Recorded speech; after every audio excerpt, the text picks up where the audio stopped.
La rétention de l'information, les intimidations, les tentatives de culpabilisation des journalistes par certaines autorités sont là quelques entraves à l'épanouissement de la presse au Cameroun. Selon le classement mondial de la liberté de presse 2016, publié mercredi dernier par Reporters sans frontières, le Cameroun a gagné 7 places. Le pays de Paul Biya figure ainsi au 126e rang mondial sur 180 pays classés. En effet, constate l'organisation non gouvernementale, en dépit de la floraison de chaînes à travers le pays, le gouvernement se hâte lentement de leur attribuer un agrément définitif, une technique qui, dit-elle, est utilisée par le gouvernement pour continuer à faire planer le spectre d'une interruption des missions. On en veut pour preuve, il y a quelques mois, 2 médias qui ont ainsi été fermés à Bafoussam, c'est dans l'ouest du pays. Fermés, apprend-on, suite au non-respect de la déontologie du métier, une raison qui, selon certains observateurs, n'est qu'un alibi sans valeur.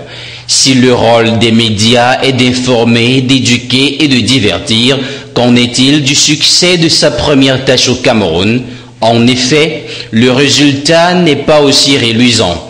Le musellement de la presse par des techniques plus répressives que dissuasives fait du 4e pouvoir une vraie machine à désinformer.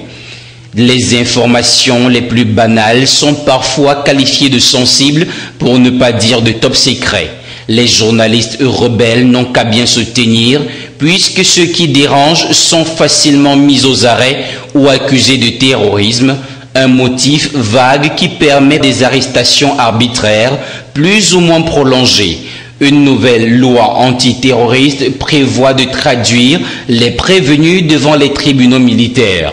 Selon Reporters sans frontières, le Cameroun a gagné cette place en dépit de la floraison de chaînes à travers le pays. Ce palmarès révèle les positions relatives de 180 pays au regard de la latitude d'action de leurs journalistes. Au vu des indices régionaux, il apparaît que l'Europe, avec 19,8 points, demeure la zone où les médias sont les plus libres, suivi de loin par l'Afrique qui totalise 36,9, un fait inédit qui l'a fait passer devant les Amériques qui totalisent 37,1 points. L'Asie compte 43,8 points, l'Europe de l'Est et l'Asie centrale 48,4, l'Afrique du Nord et le Moyen-Orient avec 50,8. Restent les régions du monde où les journalistes sont les plus soumis à des contraintes de toutes sortes. À noter que plus l'indice monte, pire est la situation. Il est donc clair que le Cameroun n'est pas le seul pays enlacé par le musellement de la presse, mais il ne s'agit pas non plus d'un atout pour le développement. Il n'y avait pas meilleure occasion pour l'hôpital gynéco-obstétrique et pédiatrique de Douala de s'ouvrir plus largement au public à l'occasion de ces journées portes ouvertes, les premières du genre organisées par cet établissement hospitalier. Le but, c'est essayer de faire connaître l'institution, parce que depuis environ 1 an que l'hôpital a ouvert ses portes au public, nous avons le sentiment que les populations de Douala et de la région du littoral en général n'ont pas pleinement conscience du fait que un hôpital de première catégorie qui a été conçu et réalisé au plus haut niveau de l'État et qui a des missions très précises existe dans la ville de Douala. Et le but, c'est de faire comprendre aux gens quelles sont les missions d'un hôpital comme le nôtre. Pour cette première journée, les organisateurs constitués du top management de l'hôpital et du conseil d'administration vont expliquer à la presse le bien fondé de ces journées portes ouvertes. Pour la circonstance, la présidente du conseil d'administration va mettre l'accent sur les dispositions prises par les autorités hospitalières en ce qui concerne l'accueil, la gestion des patients et des actions sociales en faveur de tous. L'objectif de cet hôpital, selon son corps administratif, est de faire passer les soins avant les frais. Sur le fait, les GPO offraient les étapes de la prise des paramètres, des consultations en vue d'une prise en charge en médecine générale, en chirurgie, en pédiatrie, en ophtalmologie. C'est sur une note de satisfaction que les visiteurs se prononcent. On a été très bien reçus, le service est très bien organisé, les infirmiers, le personnel, ils sont très courtois. Bien, maintenant nous souhaitons que de telles initiatives se reproduisent, se répètent, de manière en sorte que les populations soient plus proches du corps médical. Le bilan à mi-parcours de la première journée faisait état de 350 personnes consultées. Ces journées portes ouvertes s'achèvent le 22 avril 2016.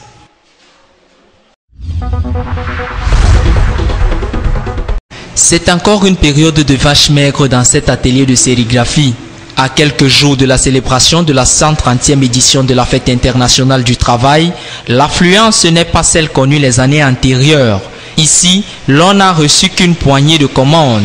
Par rapport aux années précédentes, ça a beaucoup changé, il n'y a pas l'affluence, on ne sait pas. Nous sommes à moins de 9 jours de fête, il n'y a pas vraiment l'affluence. Parce qu'il y a de cela 5 ans, il y avait vraiment beaucoup de travail, même les pousseurs arrivaient déjà après les pousseurs. Pourquoi changer? Ça a beaucoup changé. Outre la rareté des commandes dans les ateliers de sérigraphie, la qualité des tissus n'est guère appréciée par la clientèle. Il n'y a plus le vrai coton sur le marché.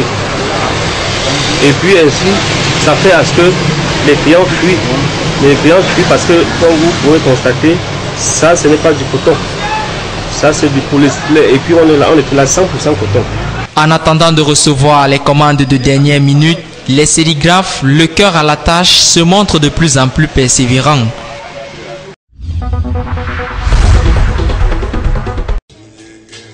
Au lendemain de la cérémonie très courue de destruction de 2000 défenses d'éléphants et de 1753 objets en ivoire issus du braconnage à Yaoundé, le monde entier a pris acte de la détermination du Cameroun à mener une lutte acharnée contre les braconniers. Il en va ainsi des 3 allocutions prononcées par les officiels, à savoir celle du délégué du gouvernement auprès de la communauté urbaine de Yaoundé, Gilbert Chimiévouna, du ministre des Forêts et de la Faune, Philippe Ngolengwese, ou encore celle de l'ambassadrice permanente des États-Unis aux Nations Unies, Samantha Power. Pour sa part, le ministre des Forêts et de la Faune a affirmé la détermination des pouvoirs publics à tordre le cou aux chasseurs d'éléphants. De son côté, Samantha Power a salué la démarche entreprise par le Cameroun qui a choisi de détruire publiquement devant les caméras d'ici et d'ailleurs des défenses d'éléphants. Il reste que ces efforts soient soutenus par l'adoption d'une loi qui interdise le commerce et l'exportation de l'ivoire. Malgré tout, les trompes d'éléphants récemment brûlées représentent quand même une perte en devises de plus de 2 milliards de francs sur le marché mondial. Même si officiellement, l'on ne voudrait pas accorder du crédit à cet argent issu du braconnage. On a jugé utile à ce moment de brûler ces points d'ivoire parce que le Cameroun lutte contre le braconnage, la chasse illégale. Et vous savez, chaque chose a un début. Si les autres pays faisaient, ils avaient jugé opportun. Mais pour le Cameroun, je crois que le chef d'État, avec nos ministres, ils ont jugé utile qu'à ce moment, dans notre histoire, il faut qu'on mette un point contre la chasse illégale des éléphants dans notre pays. Je vous dis, c'est une affaire, c'est un article qui provient du vol d'un acte illégal et le Cameroun ne peut pas faire partie de ces gens qui recyclent les matériels volés. Nous ne sommes pas pour encourager le vol. Si le gouvernement du Cameroun doit éviter de dormir sur ses lauriers après la cérémonie d'éclat d'incinération des trompes d'éléphants, cela lui impose désormais en termes de lutte contre le braconnage une vigilance accrue de tous les instants.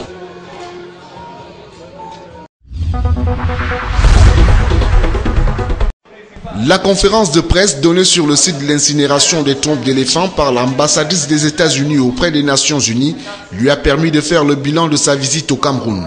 Un agenda bien chargé qui lui a permis de rencontrer le président de la République, le chef du gouvernement Philémon Yan et le ministre de la Défense Joseph Betty Assomo. Si l'émissaire de Barack Obama a d'emblée tenu à féliciter le Cameroun pour ce geste d'incinération, l'essentiel de la visite portait sur la guerre contre Boko Haram. Pour toucher du doigt l'ampleur du désastre, l'ambassadrice s'est rendue dans l'extrême nord du pays. Et c'est justement le fruit de ces constats qui ont été partagés avec les autorités camerounaises. Pour l'ambassadrice Power, le Boko Haram ne peut être vaincu que par des moyens militaires. Il faut donc, pour sa part, mettre un accent sur la protection des droits de l'homme, la gouvernance, impliquer les soldats et les populations et promouvoir le développement économique. Le respect des droits humains lors de la guerre contre Boko Haram, a-t-elle insisté, induit la conduite des enquêtes diligentes et publiques contre toute personne rendue coupable de violation de droits humains, fût-elle militaire. L'envoyé spécial du président américain, qui a en outre annoncé la mise à disposition d'un fonds spécial de 40 millions de dollars américains au titre de l'aide humanitaire américaine au pays du bassin du lac Tchad, victime de Boko Haram, a répondu aux questions des journalistes, lesquelles questions ont entre autres porté sur les conditions d'octroi de l'aide américaine au pays du lac Tchad, le choix porté sur l'incinération des défenses d'éléphants plutôt que leur conservation archéologique.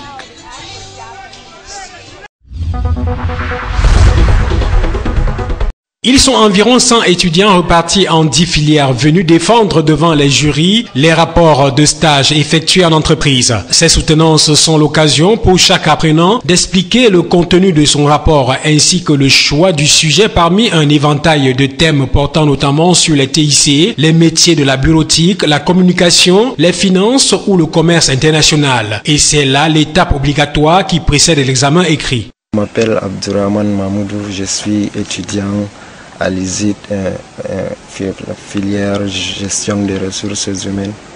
Bon, je viens de soutenir aujourd'hui sur un thème qui est de la gestion du recrutement du personnel de l'assaut de coton. Bon, j'ai effectué ce stage à l'assaut de coton.